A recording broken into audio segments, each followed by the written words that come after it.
بسم الله الرحمن الرحيم وعباد الرحمن الذين يمشون على الأرض هونا بسم الله الرحمن الرحيم الحمد لله رب العالمين الصلاة والسلام على أشرف الأنبياء والمرسلين سيدنا ونبينا محمد وعلى آله وأصحابه وأزواجه ومن تبعهم بإحسان إلى يوم الدين. Amma ba'd. As I mentioned in Jum'ah today that we'll be continuing the topic of the Jum'ah, which was about the life history of Imam Abu Hanifa Rahimahullah. For those who are not here in the past Fridays, we have covered the basics, or at least the major portion of the life that we wanted to talk about in our Jum'ahs in the previous 2 or 3 Jum'ahs, and because we wanted to finish the topic without any further delay to the other A'imma, therefore I decided that we will finish it at this time so that inshallah we can continue with the other A'imma in our Friday sessions. We talked about the beginning of Imam Abu Hanifa Rahimahullah's life, the changes that came into his life, his devotion to the knowledge, his devotion to his teachers, and then finally taking over the position of his teacher after his teacher Hamad passed away, and compiling the fiqh. That was the first person to think about it, or at least who practically started compiling the fiqh.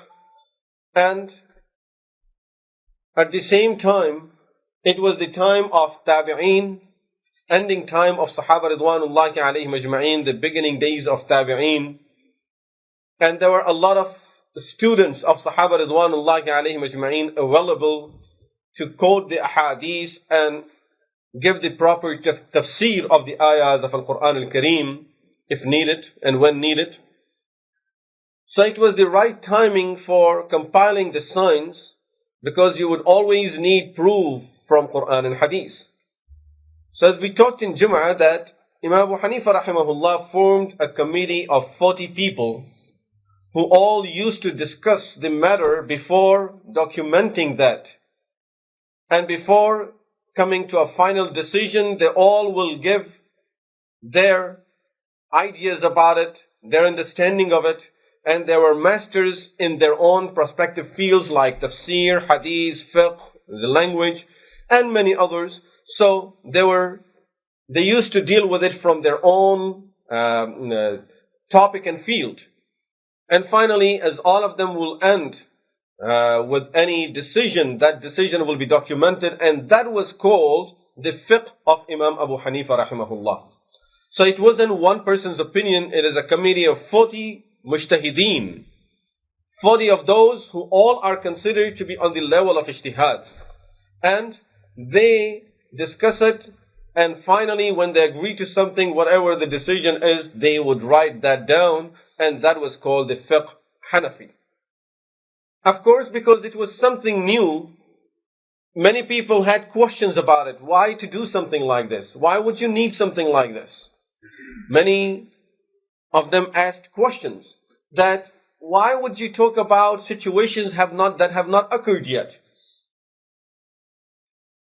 There were scholars who were of the opinion that if there is a situation that did not occur, did not take place, so we should not even consider it, we should not even talk about it. Let's wait until people will have to face it, then at that time we will discuss it. Just like when Qatada, a great mufassir, a student of Abdullah ibn Abbas radiyallahu anhu, came to Kufa. And he asked people to ask him any question about tafsir. Imam Abu Hanifa rahimahullah was in the gathering, and he asked him that in Qur'an Al-Kareem, Allah subhanahu wa ta'ala have talked about Sayyidina Sulaiman alayhi salatu wassalam. And he says that there was a person sitting next to Sulaiman alayhi salatu wassalam who said, I can bring the castle of Bilqis before your eyes will blink. So who was that? Qatada Rahimahullah replied that his name was Asif ibn Barqiyah. So Imam Abu Hanifa Rahimahullah said, he's sitting next to a prophet. Can any person be more knowledgeable than a prophet? How could Sulaiman alayhi salam did not bring it and he asked someone else to do it? Qatada Rahimahullah said, did anyone ask you this question? He said, no. He said, don't ask me about it. That was the opinion, that if it did not come up, don't even talk about it. And if we don't know the answer, just end it there. Then he asked people, if you have any question about fiqh, you can ask about that. So Abu Hanifa Rahimahullah asked him that if a person goes out of town, and especially now keep those days in mind where there are no means of communication, even nowadays similar situations take place sometime, but in those days it was more common. So the question was, if a person goes out of town and then he does not come for a long time, what should the wife do now? For how long she should wait for her husband? So he said, it was Umar radiallahu anhu's opinion to wait for 4 years. After 4 years, then she can spend the iddah and get married to someone else. He asked him the next question now, that what if the husband after 5 years came back to find out that she's married to someone else and she has a son too? She has a child from the other man. Now whose wife she is going to be? Again, Qatada's question was, did it happen? He said, no. He said, don't ask me about it. And similar questions were raised, and as I said, it wasn't because not necessarily that Qatada doesn't know the answer. That's not necessarily the fact. The point is that there were people of the opinion that if the situation did not rise, don't ask about it. Don't discuss it. But Imam Abu Hanifa Rahimahullah was of a different opinion, and that was that try to think of situation that may rise at any time in this ummah. And then let's drive the ruling about it in the light of Qur'an and Sunnah, because we have many knowledgeable people around us at this time, and we will never have this much knowledge available to people, and especially knowledge from people of taqwa, knowledge from these students of Sahaba Ridwanullahi alayhim ajma'een. Knowledge is very fresh, we have just got it from them, so we will never have these type of people available. We better find the solutions for all the problems that Ummah will be facing in future, because if we won't solve it at this time, they may not be able to solve it later on. That was his opinion. So they started discussing these type of rulings, thinking about a situation that may rise at any time, and they would discuss it. Sometime, this is one point now that to remember. Another point, sometime Allah subhanahu wa ta'ala blessed Imam Abu Hanifa with a deep understanding that sometime he would come up with a solution that normally others will not think about. And by first look at the answer, it feels like it is against hadith. This answer cannot be right. It's not right because it's not understandable. It cannot be right because I know a hadith that means something else. So according to that hadith, this answer has to be wrong. But then when they would be told the other hadith where he is driving the ruling from, then people will agree with it. So with that type of very deep understanding, many times would just hear the ruling and have not heard where he got it from. So there were questions. So 2 reasons for questioning it. Number 1, why would you discuss something that have not occurred yet? This is one thing. Number 2, that the ruling that is driving are so deep that people have not thought about it before this, so they don't know if this thing really can be supported in the light of hadith, and many times they would think that it may be against a hadith. For these 2 reasons, there were many people who raised questions about it.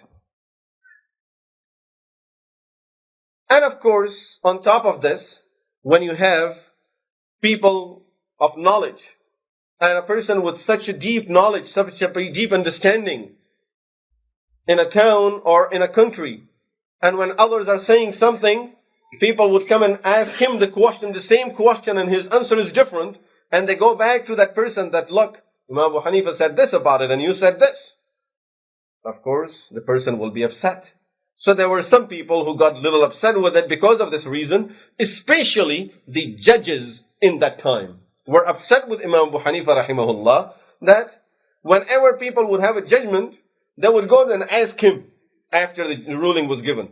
And he would say, no, that Qadi made this mistake. The other Qadi made this mistake. That Qadi made this mistake. People would go back and tell the judge that, sir, you made this mistake. And you made this mistake.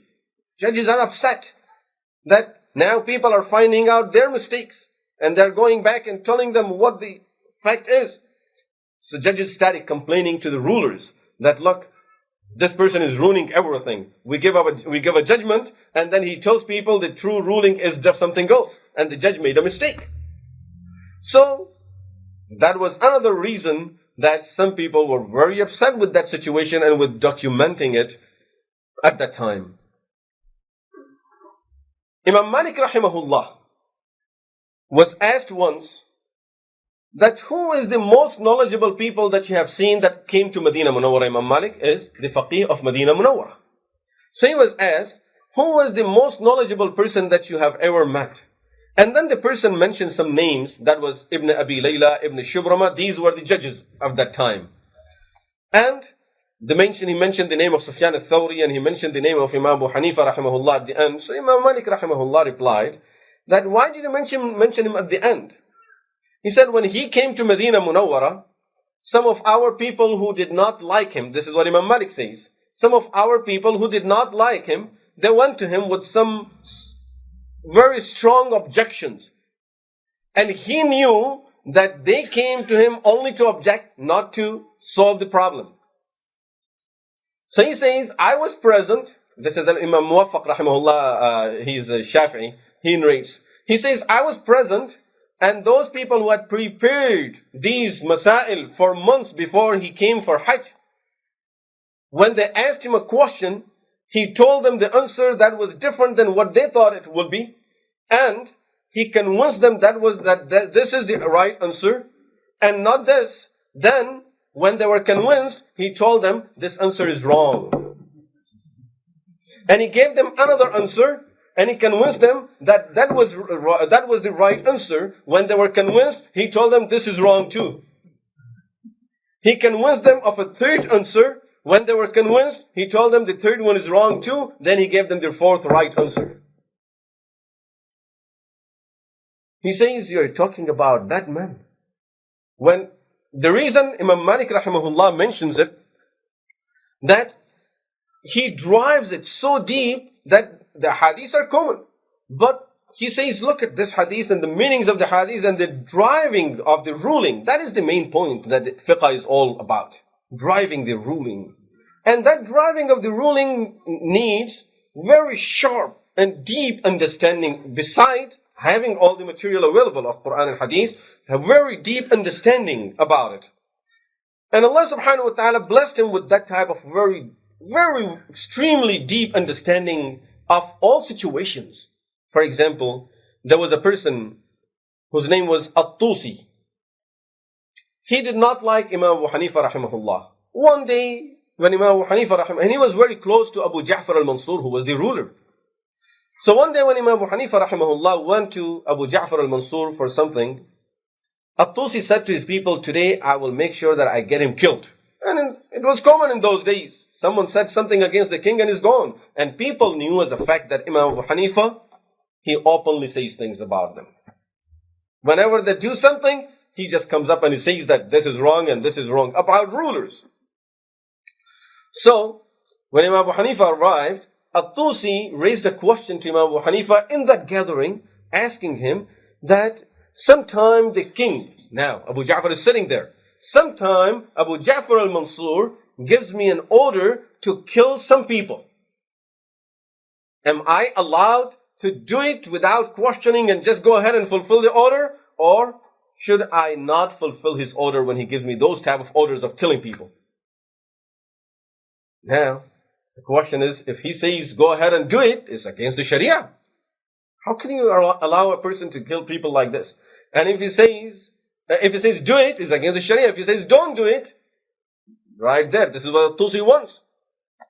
Next thing you will see, Imam Abu Hanifa is the next person that he will get the order to kill. Imam Abu Hanifa Rahimahullah, he says, at that time I remembered advice of my teacher Hamad. Subhanallah, look the closeness to the teacher and the importance of learning. He says, at that time I remembered one day we always used to go to Hamad, and he used to give us a lot of lessons and details of every lesson. One day we went to him, and I was a little disappointed that day, he says, that throughout the day, he just told us one thing, and that was the end of the whole session, programs, no more lessons. One thing he told us. He told us, when you are puzzled at a question, don't answer it, ask some other question to the person who's asking you. Fire it back. Ask a question to the one who's asking you. He said that was the lesson of the day. I thought I didn't learn too much that day. But that was the statement that I heard from my teacher Hamad that saved my life this day. He says, I thought, what should I do now? And I remembered what my teacher told me in these type of situations. So I asked the Tusi, that when Amir al-Mu'mineen gives you the order, does he give you a rightful order where that person really deserves to be killed, or he just gives up an order to kill people that don't deserve to be killed according to the Sharia? So of course, Tusi had no choice but to say, no, Amir al-Mu'mineen, always he gives the order according to the Sharia. So Imam Hanifa says, always follow the Sharia. If he gives you orders according to the Sharia, then you should always follow the Sharia. That's it. This is type of understanding. There was, during his time, once a situation came up where a person got into a very difficult situation. Robbers got into his house. They robbed his house. They took most of the things from there. And one of the people, he knew who he was because he used to live in the neighborhood. That person knew that this person had recognized me. So he held him. We normally call it on a gunpoint, but of course with a knife, asking him to take an oath that his wife will be divorced if he is going to mention his name, or anyone here, if he is going to tell anyone who we were. And any wealth that he owns, he will go in a sadaqah if he informs anyone about anything, about any person that was in this amongst the robbers. Next morning he gets up. He knows the man. He can't complain. He goes to the fuqaha, explains the situation to them, that they have robbed me in this way. And they took an oath from me that if I would mention any of their names, then my wife will be divorced. I have already lost my wealth, then I will even lose my wife. And my wealth will be sadaqah, which means even the house that I live in will go into sadaqah. So what should I do now? They said, if you mention the name, you are gone. It's a difficult situation. Finally, he went to Imam Abu Hanifa Rahimahullah. He asked him what to do. He said, do you know, does this person come to a masjid at any time? He said, yes. Do you know when does he come to the masjid? He said, yes. Okay. Because he lives in the neighborhood. He says, go and complain that there are people who robbed my house, because the oath was if he would mention the name. People robbed my house and this is the situation. And then Imam Abu Hanifa explained to the police officers, people in charge in the neighborhood, that when he complains to you, the time that he tells you, don't ask him who the person was. He cannot say it. Let people leave the masjid one by one, and that every person ask him, was he the person? And he should say no if that wasn't the person. And if he is the person, he shouldn't say nothing. So their people are leaving one by one. So is he the person? No. Is he the person? No. Finally, is he the person? Okay, come with us. And this is how they got those people. Understanding. And really, it's a matter of Sharia where you have to solve it. That opens up a lot of avenues for people in the future to learn a lot of things from this. A lot of rulings to learn from it. That a person have taken oath not to say it, but he did not take an oath on staying silent about it.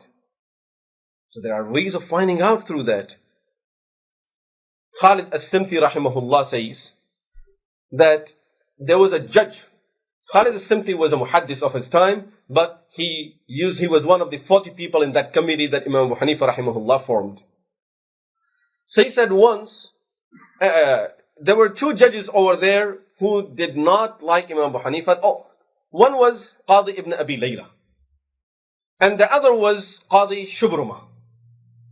Once Qadi ibn Abi Layla was going somewhere and he said, I was with Imam Abu Hanifa Rahimahullah, we were also going for a walk. There were some people there who were in the park and there were some women singing. So when they passed by those women, the women saw that it's the Qadi, it's the judge, and this is Abu Hanifa, two great people are coming. So at least this much haya was there in those days, that they stopped singing. Now, as they got close to them, Imam Abu Hanifa Rahimahullah said, that was very nice. And they went. Qadi ibn Abi Layla asked someone to file a case where he would say, Imam Abu Hanifa is the witness. Imam Abu Hanifa will be my witness. And I will call him to the court. I want to talk to him about it. So someone filed a case where he said, Imam Abu Hanifa is my witness. Imam Abu Hanifa, as a witness, he had to go there. Qadi ibn Abi Layla asked him the situation. He said, are you the witness? He said, yeah, this person asked me to witness for it. Your witness is rejected. SubhanAllah, the witness of such a great person rejected. He said, yes. That day me and you were walking. Those women were singing. And you told them that it was nice. So you agreed to the sin. And you encouraged them to that sin, telling them it was nice. So he asked him, did I say this was nice after they stopped or while they were singing? He said, after they stopped. So mind think, I was telling them it was nice that they stopped singing. Not the singing itself. Stopping to sing when they saw us, it was nice of them. And Qadi ibn Layla had to accept the witness. These type of understanding, explanation of understanding, and really it shows what type of intellect the person has. Once Ibn Abi Za'idah was another muhaddis. He says, the ruling came to the fuqaha of the days and to muhaddiseen that if a person has a glass with some silver on some side of it, now drinking in pots made out of silver, glass made out of silver is not allowed. But how about if there is just a very little silver on some portion of it where you don't touch it, where you are not going to put your lips on it, just a small portion of it has silver on it. Is it allowed to drink from that glass? So many of them said because it's generally silver, so it should be allowed. Imam Abu Hanifa Rahimahullah's fatwa was, it is not allowed, general ruling was, it's not allowed. Imam Abu Hanifa Rahimahullah gave the fatwa that this was allowed. They asked him, where did you get this from? He said, from a hadith. There is no hadith about this. But I heard it. How can you hear a hadith that all the muhaddiseen don't know about? He says, do you know that it says in the hadith Rasulullah sallallahu alayhi wasallam used to wear a ring made out of silver? Yes. And then it says in the hadith that Rasulullah sallallahu alayhi wasallam drank a water. There was no pot or anything. So with his hand, he drank the water. Yes, that is there. So ring is in his hand and he's drinking water using his hand as a pot. So a small portion of a glass has that small silver on it. Subhanallah. See the understanding. Where a person would ever think about it. that that hadith refers to this ruling.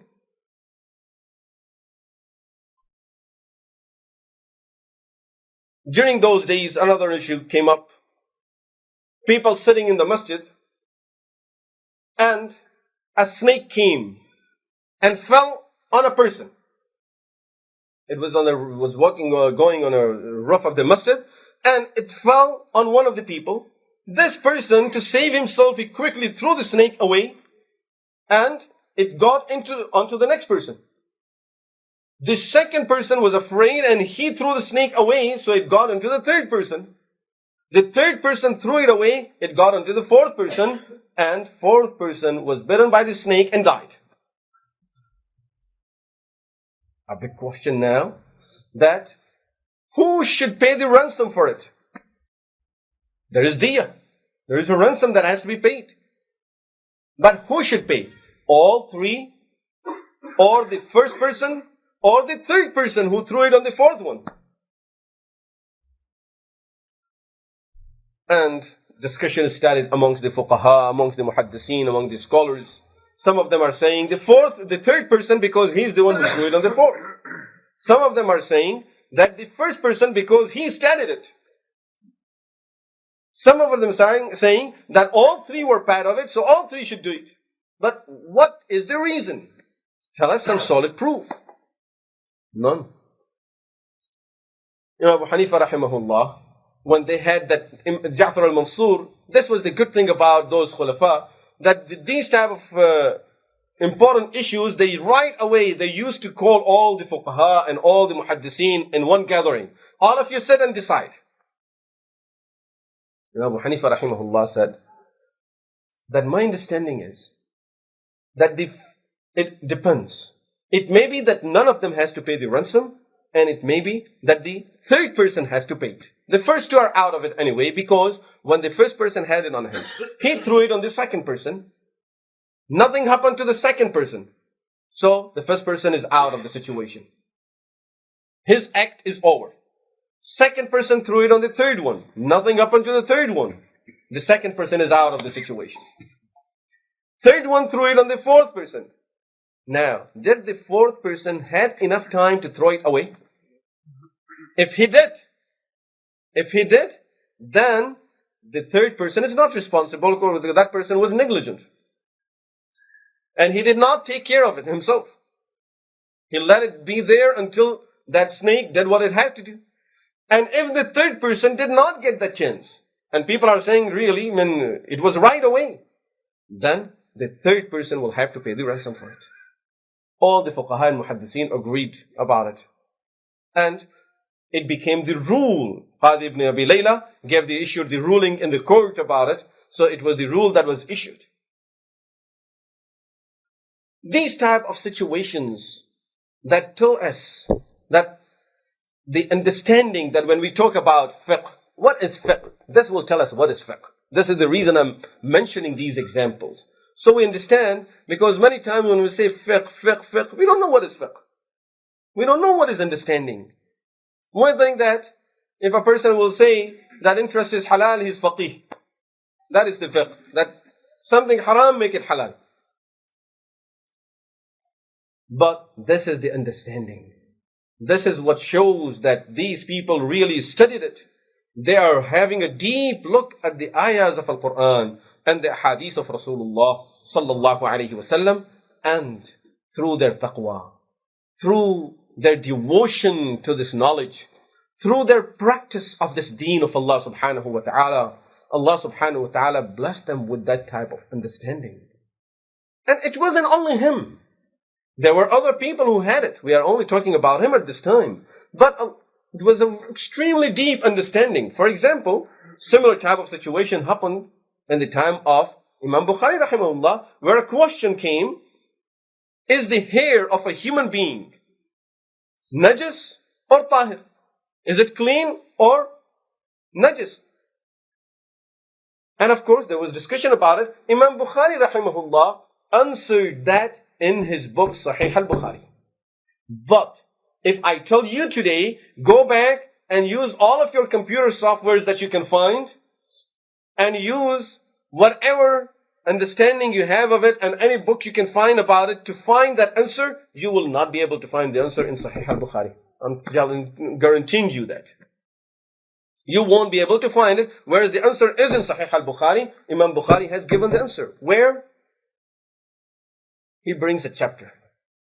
The chapter called, is the human hair clean or not? This is the heading. Then he mentions a hadith. Rasulullah sallallahu alaihi wasallam was on a journey and they ran out of water. Miraculously, Rasulullah sallallahu alaihi wasallam put his hand in a pot and water started gushing from between the fingers of Rasulullah sallallahu alaihi wasallam. Sahaba ridwanullahi alayhim ajma'in said, we drank from that water, we took shower from that water, we all used it. This is the hadith. Where is the answer? Imam Bukhari is driving the answer deep understanding that look, there are hair on the finger and the finger is in the water. He takes his hands out, the hair is out of the water and people are drinking from it and taking shower from that and making wudu out of it. Human hair is clean. They need a proof, and this is a proof.